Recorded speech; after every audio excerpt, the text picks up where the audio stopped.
Bonjour à tous, aujourd'hui nous allons évoquer ensemble la coupure de fin de saison ou plus précisément comment éviter de prendre trop de poids ou de faire trop de gras pendant cette période.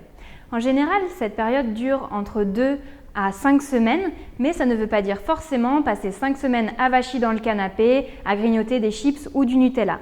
Bien au contraire, profitez-en pour sortir, pour faire des activités que vous n'avez pas l'habitude de faire au quotidien ou que vous n'osez pas faire pendant votre période de compétition.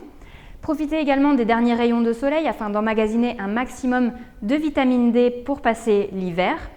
Et gardez en tête qu'il faut avoir un mode de vie actif.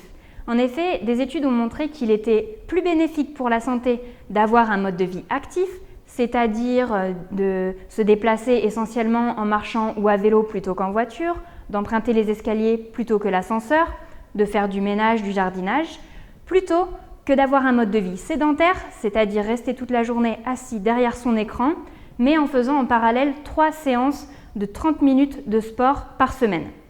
Donc, bougez. Ça, c'était les conseils sur le plan physique. Maintenant, sur le plan nutritionnel, il va falloir adapter.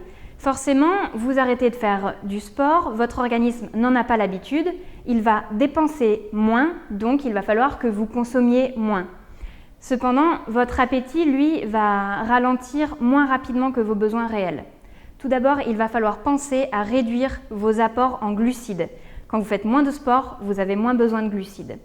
Par contre, pensez à maintenir un bon apport en protéines, tout simplement parce que les protéines sont essentielles dans la régulation de l'appétit et aussi dans la survenue de la satiété.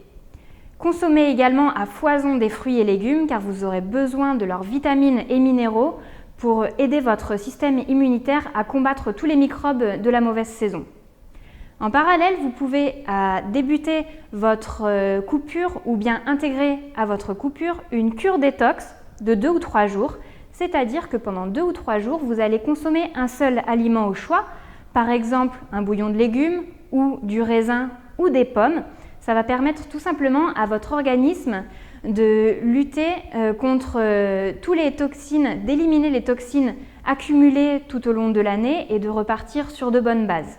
Je vous conseille personnellement d'utiliser les pommes tout simplement parce que vous allez pouvoir les consommer de différentes façons, crues ou cuites, en compote ou en chips, et vous allez avoir l'impression d'avoir une alimentation un petit peu plus variée. Voilà pour les conseils que je pouvais vous donner pour passer une coupure sereinement et pour avoir une reprise un petit peu plus facile.